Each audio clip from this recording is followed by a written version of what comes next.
نو چې کله مونږ جماعت نه واپس بیا کور ته روان شو نو مونږ به په دې خپل زړه کې ځان سره په دې خپل زړه باندې به نظر اچو ځان سره به سوچ کوو چې مونږ کې د نیکو اعمالو کولو څومره شوق دی نیکو اعمالو سوچ او فکر زمونږ شته او د ګناهونو سره زمونږ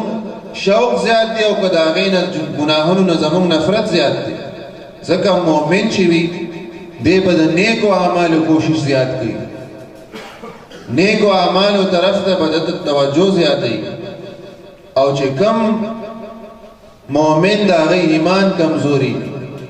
او نیکو کارونو طرف ته توجه نه پیدا کیږي نو ظاهره خبره ده د په دې زړه باندې او د په دماغو باندې به د نفس او د شیطان تسلط دی به د نفس او د شیطان په جالونو کې به دی راګیري نو علما چې موږ ته نصیحتونه کوي که وعظ راته کوي او نور موقعو کې موږ ته داسې موقع الله تعالی راکوي چې انسان سره کله کله سوچ او فکر پیدا شي بخپله چې زه کم اعمال زه کوم په دنیا کې په دې باندې به الله تعالی موږ نه خوشحالي کې به خفوي دا کم عمل چې زه کوم آیا دا ما د کول پکار په دې باندې به الله تعالی ما نه رضا شي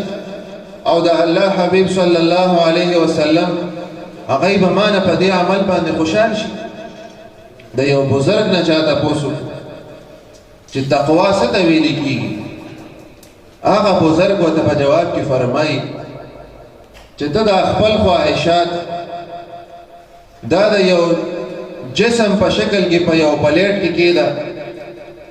او بیا د خپل خواهشات راواخله یو بازار باندې ورشه نو که ته په دې خپلو خواهشاتو باندې شرمېږي ځکه هر یو انسان د خپل ځان معلومي چې زه نیک اعمال څونه کوم د الله د رضا کارونه څونه کوم او د الله نافرماني څونه کوم د الله حکمونه څونه منم او څومره د هغه حکمونه چې دی هغه شاته غورځوم نو دا بزرګ دې سړي ته وایي چې د خپل خواهشات دې په یو پلیټ کې کېده او په دې بازار باندې ورشه که ته چېرې په دې خپلو خواهشاتو باندې ونه شرمېدې نو ته پوه شه چې ستا په زړه کې تقوا بیا شته دی ستا په زړه کې د الله تعالی یره شته دی تا کې بیا پرهیزګاري شته او که نه ته د خپل خواهشاتو باندې شرمېږي او نورو خلکو ته نشي ښکاره کولی ځکه دا انسان د ده په زړه کې چې کوم خواهشات دي بعضې داسې چې دی ښکاره کولی شي او بعضې داسې سوچ او فکر یې د ده چې هغه دې بل چاته نشي ویلی په هغې باندې شرمېږي او شرمېږي په دې وجه چې هغه کارونه د شریعت خلاف وي نو که ته په دې خپلو خواهشاتو باندې وشرمېدې نو تا ته پکار دی چې پته ولګي چې ستا دا زړه دا د شیطان په جال کې دی او ستا دا زړه په دې کې تقوا نشته ستا په دې زړه کې د الله تعالی یره نشته نو که مونږ او تاسو په خپل ځان باندې نظر واچو او ځان سره سوچ او فکر وکړو چې دا کومه زندګي مونږ تېره کړې ده آیا په دې باندې مونږ مطمئن یو په دې حالت کې که مونږ ته مرګ راشي نو مونږ به الله تعالی ته څنګه مخامخ کېږو که الله تعالی تپوس وکړي چې تا څه عمل کړی دی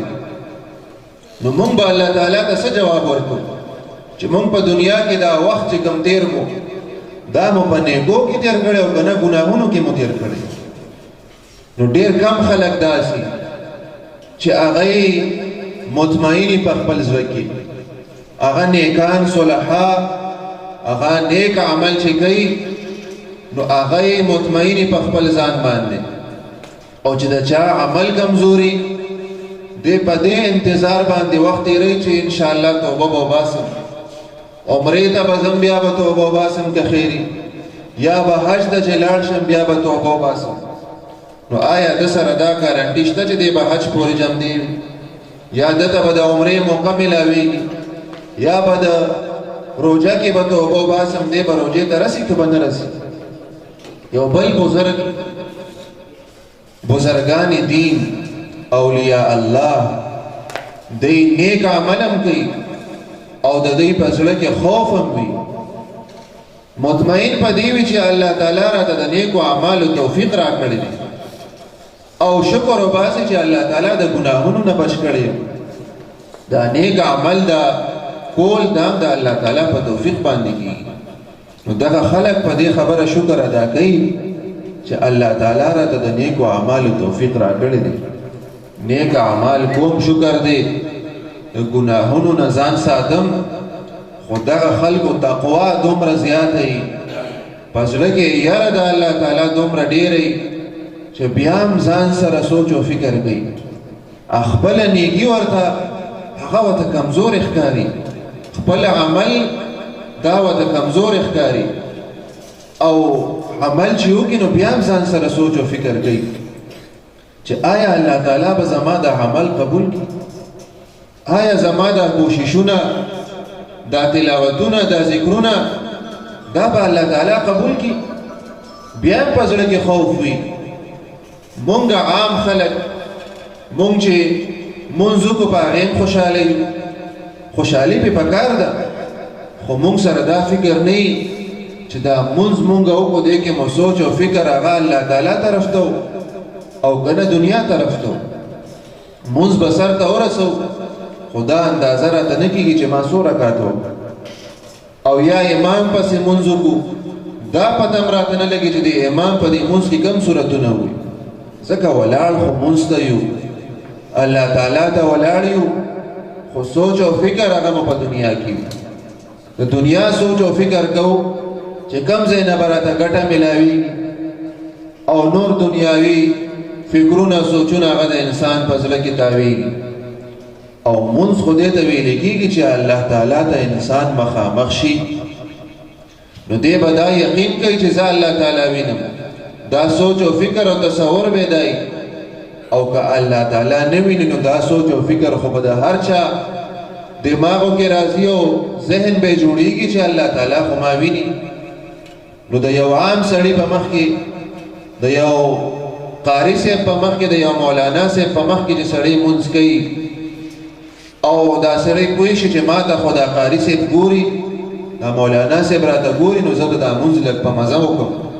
لږ ښه طریقې سره به دا مونځ وکړم هسې نه دا خلک وایي لکه دا ته څنګه مونځ کوې دا دومره زر زر مونځ وکوي لکه دا ته چې کوې خو چې بیا الله تعالی سړي ته دا سوچ فکر په زړه کې پیدا کړي چې الله تعالی خو ما ویني زه چې دا مونځ کوم په دې باندې ومانه الله تعالی رضا شي نو اولیاء الله چې نو دوی عمل کوي خو هغه خپل ځان ورته بیا هم کمزور ښکاري یو ولی الله د الله نیک بنده هغه یو دکاندار نه سودا کوله او چې کله سودا وکړه هغه پیسې دکاندار ته د نیک سړي وړاندې کړي نو هغه دکاندار ورته وایي چې دا خو کوټه دي هغه وخت سره سکې به وي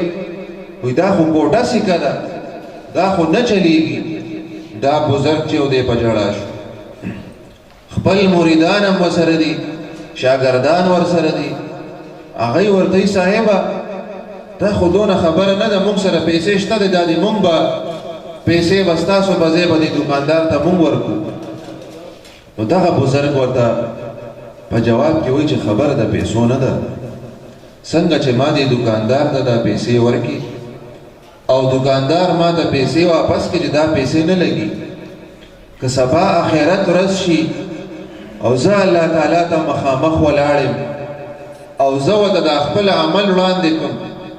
او الله تعالی ما ته وایي چې ستا دا عمل ما ته قبول نه دی بیا به زه څه کوم نو مونږ مسلمانان مونږ چې ځان سره سوچ او فکر وکړو چې آیا مونږ داسې عمل کړی دی چې الله تعالی رانه رضا شي داسې عمل مونږ کړی دی چې په هغې باندې مونږ مطمئن یو داسې عمل مونږ کړی دی چې هغه مونږ جنت ته بوځي داسې عمل زمونږ شته چې هغه په قبر کې د عذاب نه مونږ خلاص کړي نو دا سوچ او فکر دا هر یو سړي ته پکار دی ځکه علما او نیکان خلقو ته چې وعظ او نصیحت کوي دې دپاره کوي چې د خلکو په زړونو کې دین سره محبت پیدا شي قرآن کریم سره محبت پیدا شي او د حضور علیه الصلاۃ والسلام سنت سره محبت پیدا شي د انسان په زړه کې د نیکو اعمالو شوق زیات شي او د بدو اعمالو نه انسان بیا ځان وساتي. د علماو نور کار څه دی؟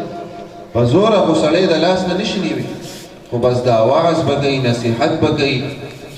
او په هره موقع یې نصیحت کړی دی او کوي د جمعې په ورځ وعظ نصیحت کیږي. داسې محافل چې جوړ شي او په قبرونو باندې چې کله تقریرونه کیږي، داسې نورو موقعو کې چې علما راشي، د هغوی مقصد هم دی چې تاسو ته د الله او د هغه د حبیب صلی الله علیه وسلم د هغوی هغه تعلیمات تاسو ته ورسوي،